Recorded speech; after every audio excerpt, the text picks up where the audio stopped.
Welcome to the 11th episode of Make Pro Wrestling Majestic Again. I am your Majestic Champion of the world with not bullshit Tiger Height. It's totally bullshit. But I'm Peanut Gallery. And so since there are no pay-per-views this weekend, which is super weird, but I thought it was appropriate to do something like this because since wrestling is back for pretty much the most part, and most of these companies are going back on tour in July.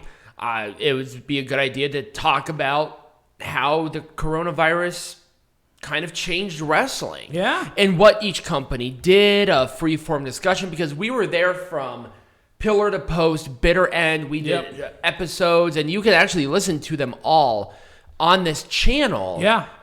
From when COVID actually happened to what happened, all of that stuff. So before we even get into it, we did have tickets to two different events. So we were going to wrestling shows on the regular. We went to Impact Wrestling, and then we had tickets to the anniversary show that year. For Ring of Honor. For Ring of Honor, and the Past versus Present. Yes. Those events did not happen.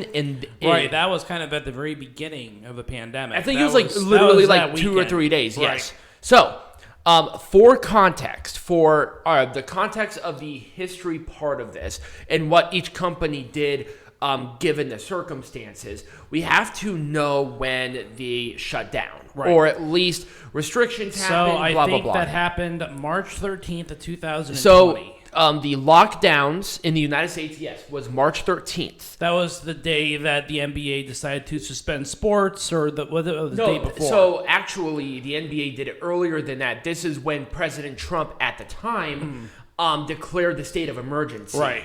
So that was when that happened. Right. The lockdowns in Mexico started on March 22nd. Right. Just because it hit them a little bit later and they got a little cocky with it. And then lockdowns in Japan, because Japan is kind of weird. Japan started earlier. Yes, they started on March 2nd. Right. So this is all contextual. Also, this will get political because part of the history is politicized. Right, so it is. we do need to make sure that we're clear that when we talk about, especially, it's not going to get political, but we're going to mention some. Or not. Wow, that was horrible. We're just going to roll with it. Okay. So, anyways, I need to turn off my notifications on my phone. I've been needing to do that forever. Anyway, so go ahead. So it's not going to get political in terms of opinion based, but we're going to talk about there is political certain events that were political in nature. There is political involvement. Yes. So it's not opinion. This is fact. Right. So let's talk about the first thing and the people I think actually kind of dropped. So what we're going to do it brand by brand of what we cover, because there are other brands that we don't cover, like CMLL, like Pro Wrestling Noah and stuff like that. They did it a little bit differently than what we did. So the pay-per-views that we cover now, we're going to talk about those specific brands and what they did with the COVID pandemic. Exactly. So let's first talk about the NWA, because this one was the most frustrating out of the entire time. They shut down almost. Well, they did shut down. They literally shut down. So here's what happened.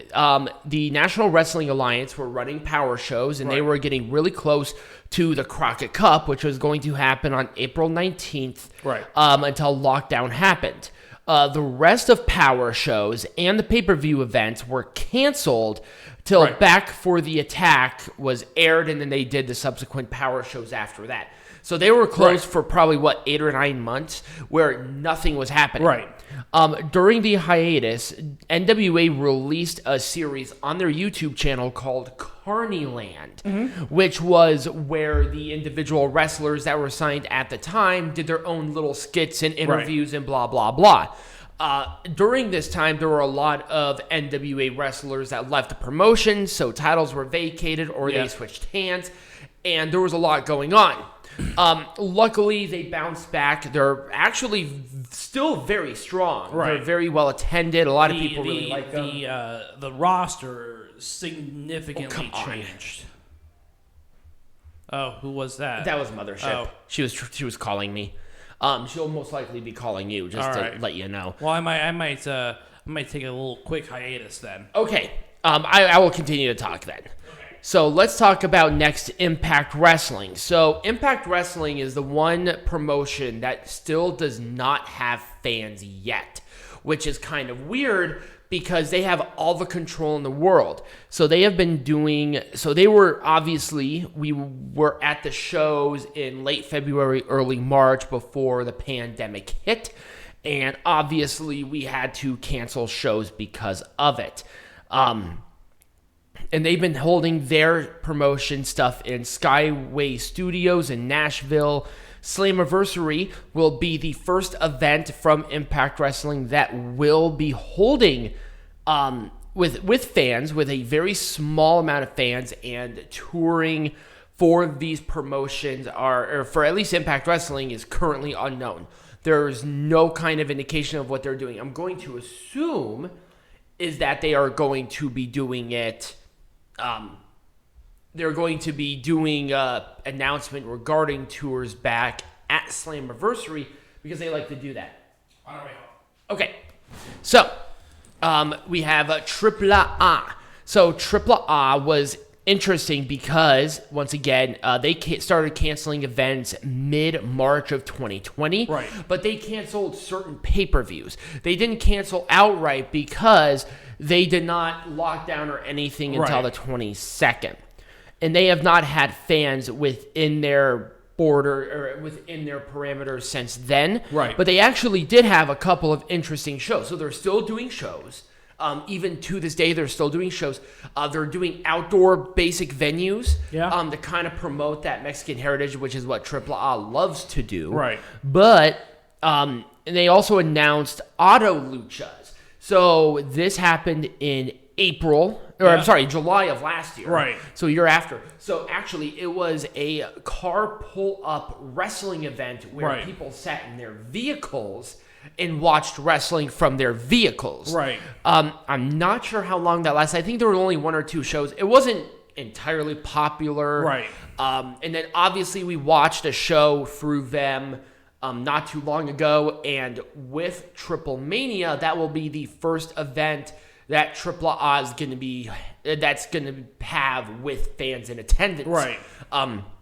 Just as a side note, CMLL has had shows with fans at this point of recording this. They've had 100% capacity people, but AAA is waiting until their biggest event to bring back people. Right. Let's talk about Japan. So a lot of different places did different things. Pro Wrestling Noah did run shows a little bit after, but they were running it within their gym. Right. New Japan totally stopped. So they started canceling events March 1st and stayed on hiatus until July 15th. Right. So, and then they came back with the Together special, and then also the subsequent New Japan Cup, where Evil turned heel and became double champion against Naito. Right. Just for that publicity. And since then, they have had their restriction with fans and all of that.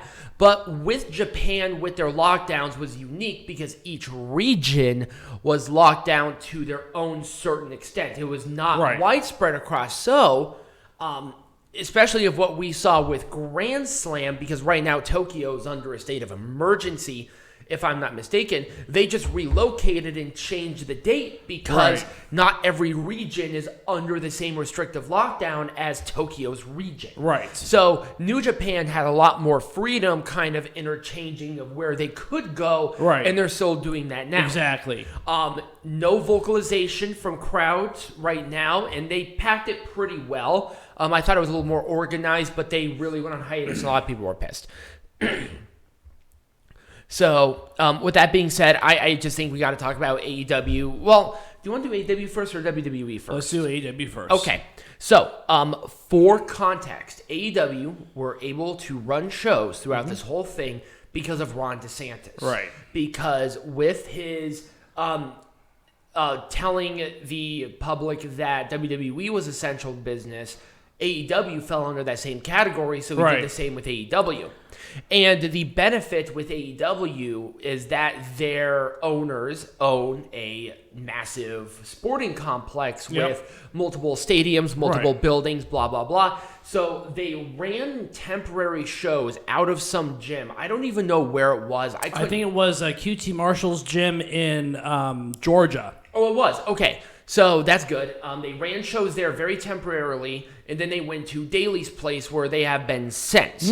AEW did it in a unique way where they were opening up to fans a lot earlier than most places, but they were doing it backwards. So instead of front row getting first, they had back rows getting first with fans, with masks and all of that fun stuff. And they've been running pretty consistently throughout. Right. And yes, we did have tickets to that Double or Nothing, but obviously they got canceled, then they got canceled again. So we do have our money back from that, but trust me, I'm still somewhat pissed off. Right.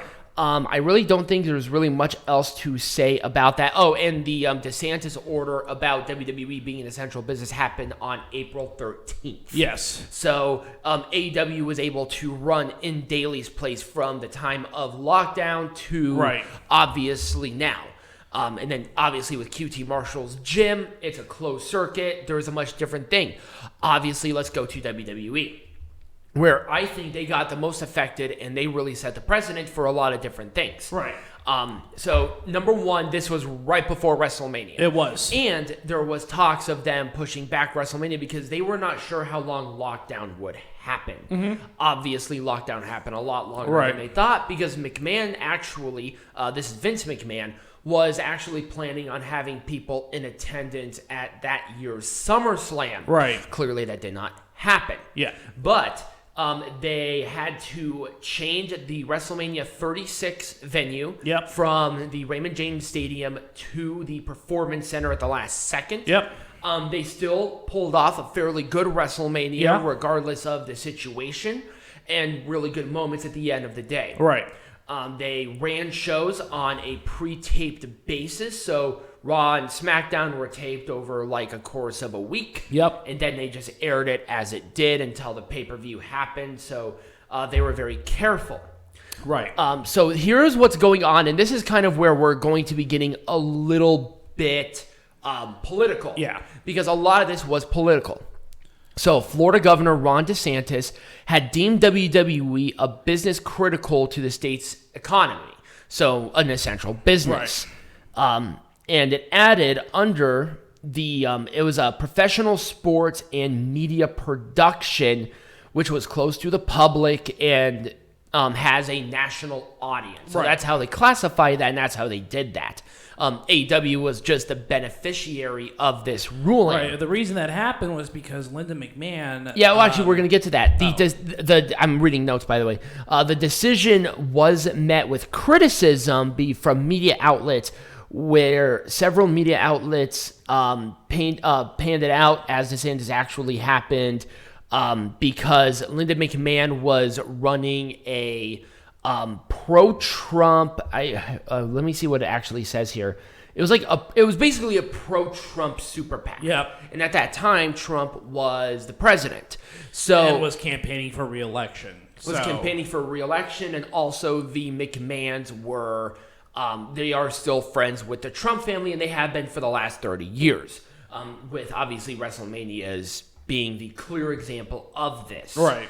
WWE donated a significant financial contribution to, I don't think it was DeSantis directly. I think it was through the super PAC that went through Trump's campaign. It was like $50 million. It was a ton of money that was run through the super PAC to get this authorization to do this. Obviously, how it was done is legalities that could be a video within of itself. And we don't have the time for that. But they ran stuff in the Performance Center. And then they went to the Amway Center when they created the Thunderdome. The Thunderdome was a gigantic 10,000 screen, essentially Zoom call. Where fans can call in from all over the world. They had pyro and all of this, and I guess the wrestlers backstage really even did appreciate that because it was an environment that they were more used to. They are still using the Thunderdome until I Yep. believe July 13th is when they go back on that's tour. that's when they're going to end the use of the Thunderdome. Yes, but to what I've heard is that not only are the Raw and SmackDown stages being reconstructed, but the pyrotechnics, lighting, and all of that will also be significantly changed. Right. So there's going to be a lot going on with this, but I feel like, I don't know. So here's my thing with this. Now, obviously, protocols for all these companies were set in place. Right. There were mistakes made along the way for obvious reasons. There were more than a few promotions that got their bouts of COVID. The coronavirus outbreaks and all of that. But once again, there's nothing really wrong with that because that's something outside of their control. Right. They can only do what the CDC and that local government recommended. Exactly. Right. So, with that being said, and with all the history being done, what company do you believe bounced back a little bit better than others, and what could have been done differently? Let's start with the NWA, because I feel like they dropped the ball. Yeah, the NWA. Yeah, NWA did not do well with this. Their roster totally changed. They're bouncing back, but it took them a while to do so. Right.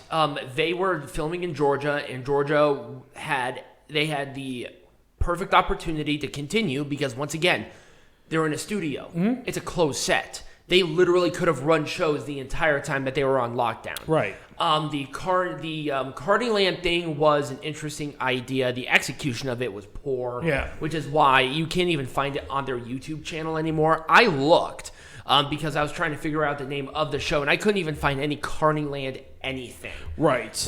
But the problem is that a lot of the wrestlers that had Carneyland shows are signed with other people. So right. Eli Drake had a show on Carneyland.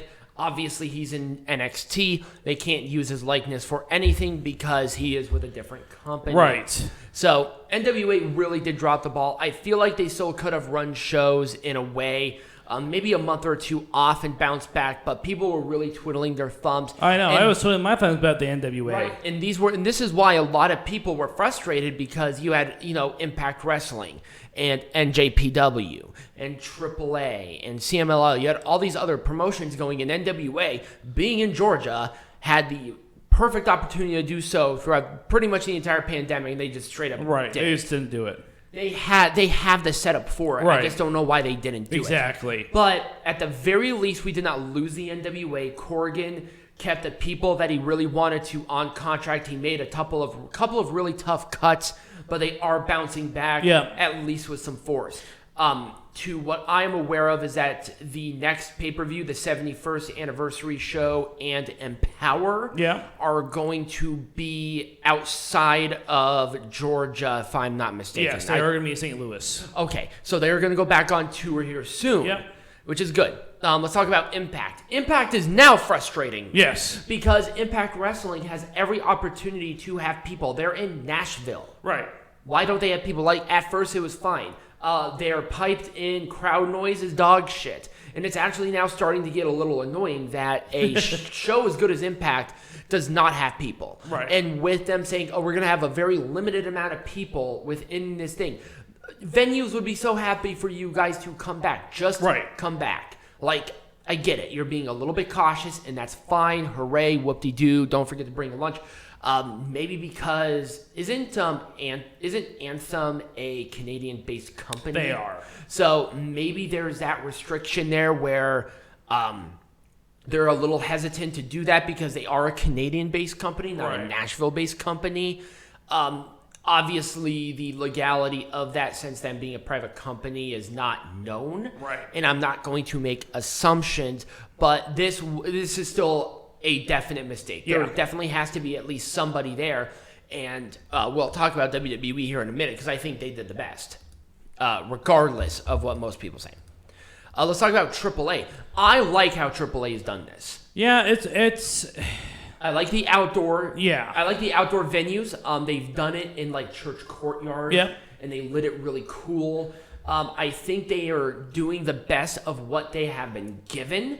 And and what they're trying to pull off, I think, is interesting, using national landmarks to show this heritage as really cool backgrounds, even though they don't have people there. Right. It's something a little bit different. It's something really cool. I mean, the one show that we covered with Triple A, Right. I very much enjoyed it because of the scenery. Right. It really felt special. Yeah. And even with the shows that they've been running within this church courtyard, they have it lit really cool. Yeah. It has a certain ambiance to it. I think they're doing it well. Yeah. And with Mexico, they're still very tentatively bringing people back. Right. And with CMLL, they have a little more pull because CMLL was doing shows in Arena Mexico, even without people. Yeah. So there was that. Didn't we cover a CMLL show without people, and they were in? When were they? No, in, we haven't covered a CML show since like early 2019 or something like that. Oh, really? Yeah. Okay.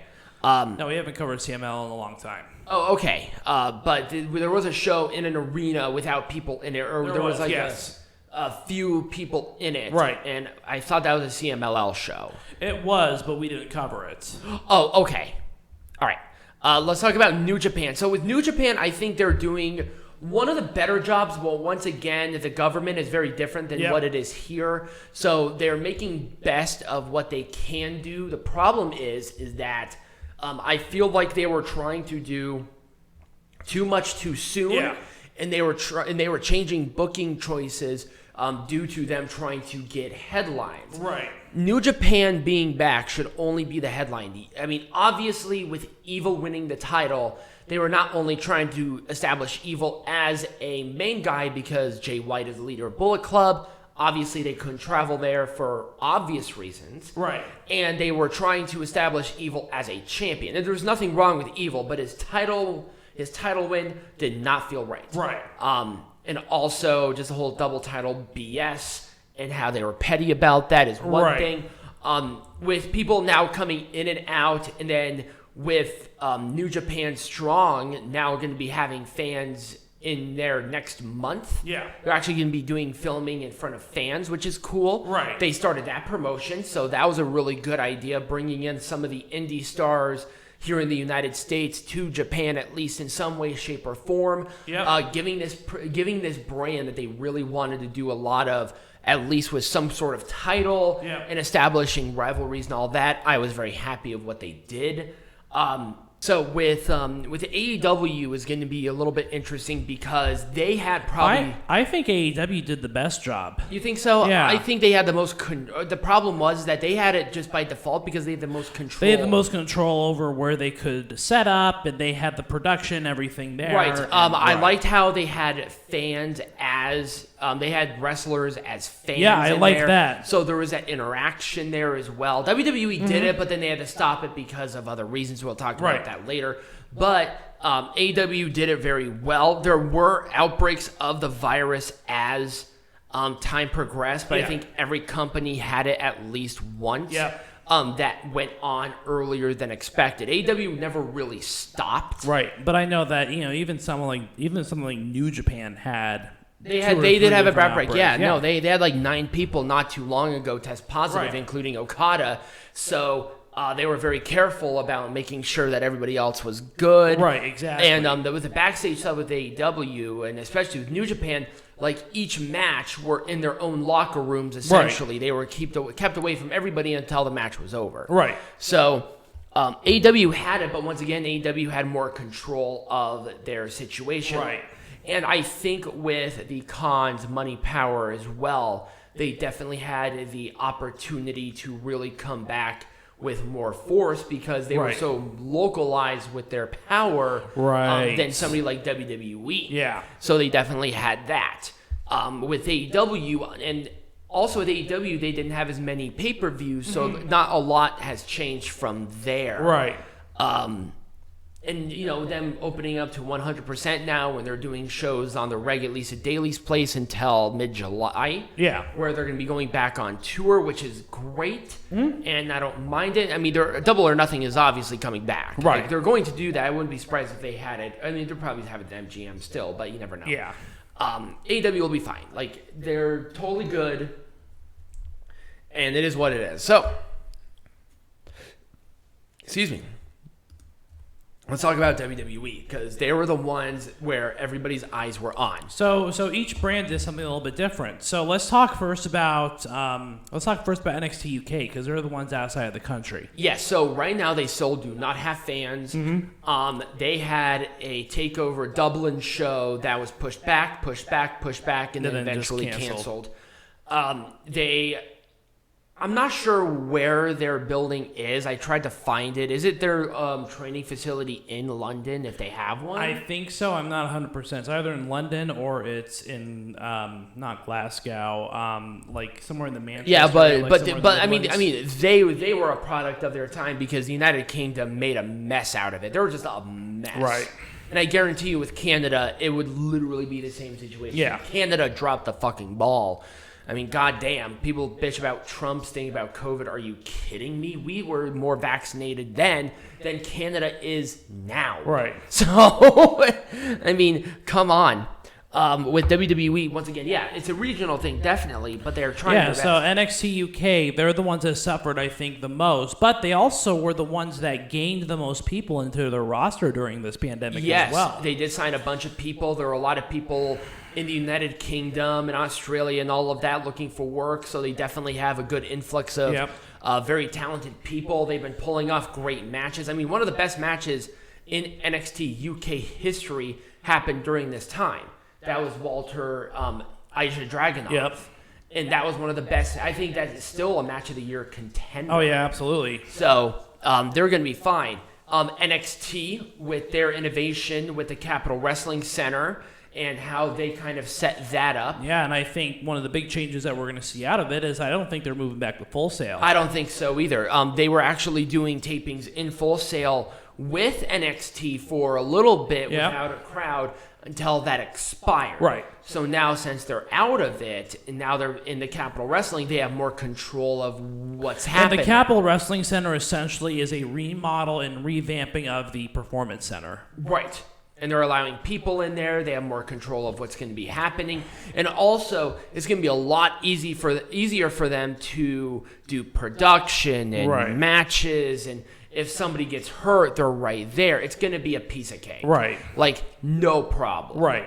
Raw and SmackDown, I think, are doing very well with the Thunderdome. Yeah, once they got the Thunderdome. Critically acclaimed. 100%. Yep, they got awards. They actually did. It was award-winning. They actually did receive awards. But once again, here's WWE being that television innovator. But it's not all WWE that we should be thanking for it. They actually partnered up with a company that does this kind of stuff, and so it was really a test for them to see what they could do with large-scale events. Right. And I think they did something similar with the NBA and stuff as well. Yeah, but the NBA didn't do it as large-scale. Right. They only had like a couple of screens where everyone was kind of like in. They had it like a stand where WWE was like, we're not even going to try to bother with it.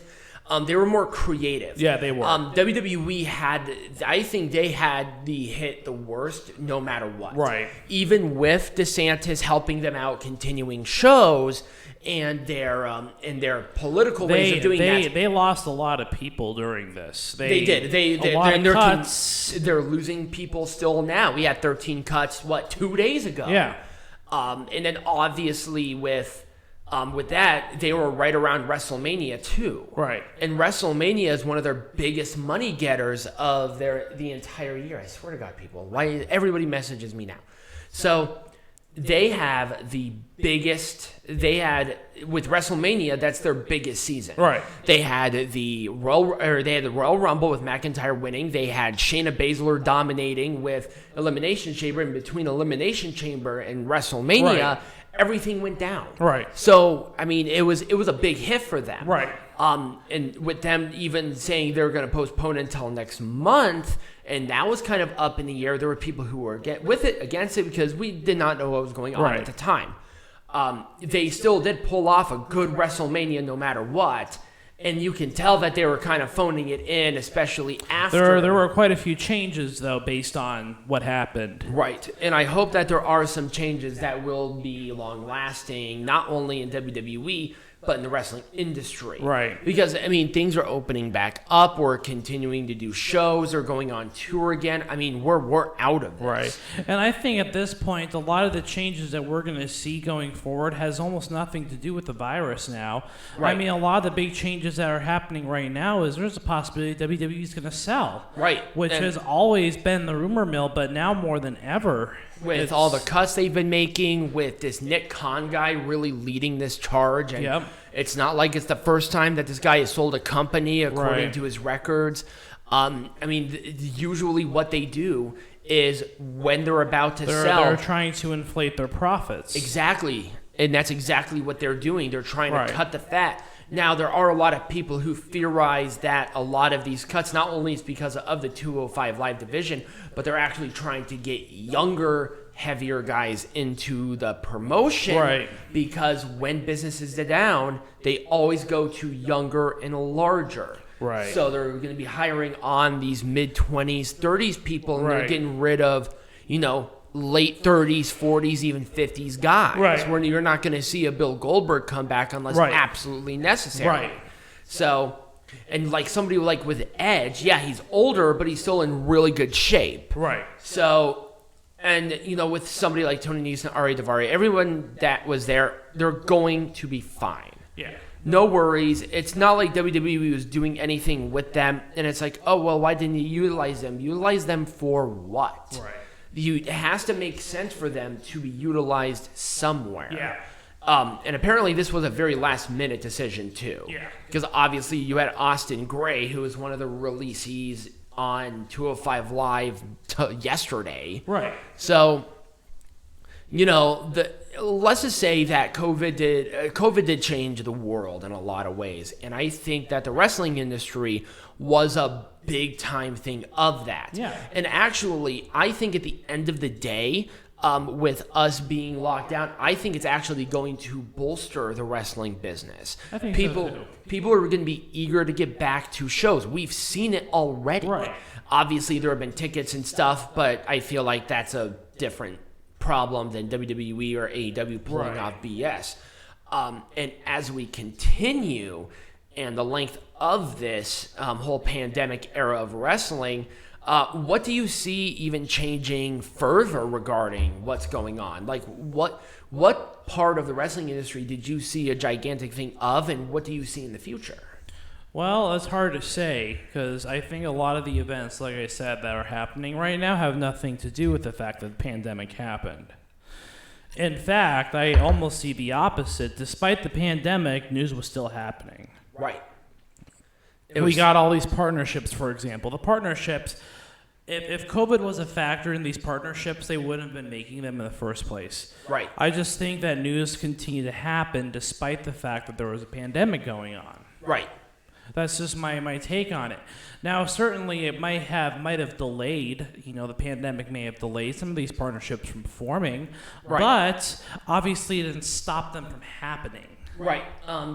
We've seen different streaming services really come up to prominence. I mean, NWA, when they were quote unquote shut down, Right. people dropping the titles and stuff, that was through that United Wrestling Network, Right. which now has New Japan, and they have MLW. Obviously, Fight TV really Right. gained a big benefit from that because now they have the New Japan, they have MLW, they have a lot of those. They're not exclusives, Right. but they're there. Here's my thing about this that I see. I think that the health of competitors is going to be taken a lot more seriously now Yeah. than it ever has been. Not just for steroids, drugs, and the like, but I actually But think for like infectious diseases. right, illnesses. And I think there's going to be a much better system now than there was, because the last time a global pandemic happened, that was 100 years ago. Right. Like, I mean, WWE didn't even exist at that time. Actually, no wrestling corporation other than old school NWA existed at that time. Right. Up until now. So this was so unprecedented. I think it's really going to change a lot. And if they were going into a place where maybe there is something different, where maybe they didn't sell out tickets, WWE has the technology and and the know-it-all to Right. have a pseudo Thunderdome possibly. Right. Or Should hey, the need ever arise? right, should the need ever arise, this company is going to make good money because they have this technology now. Right. It worked. There were some bumps in the road, and obviously that's to be upholden, but it's there. Right. People were able to access it and do whatever, and they have the vetting process a lot better. Right.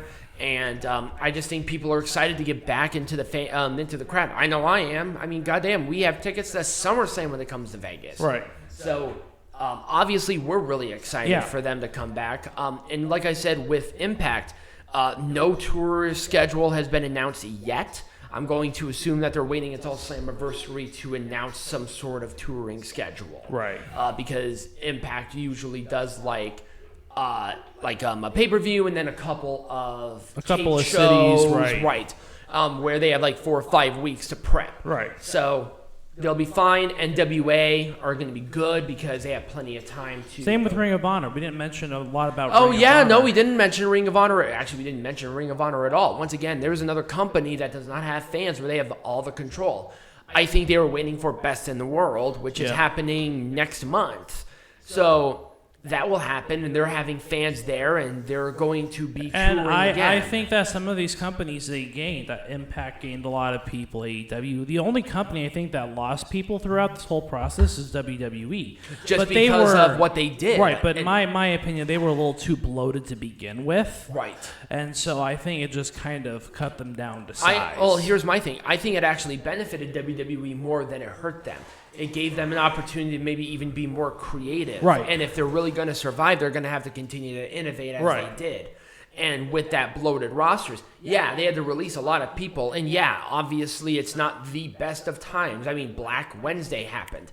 But everyone is going to be fine. Right. Clearly, a lot of those people that were released at that time went to other companies pretty much immediately, or they're doing their own thing. Right. So they will be fine. Everything will be fine. But it was definitely an experience. We tried our best, at least here at Make Pro Wrestling Majestic again, regarding what we could do. Right.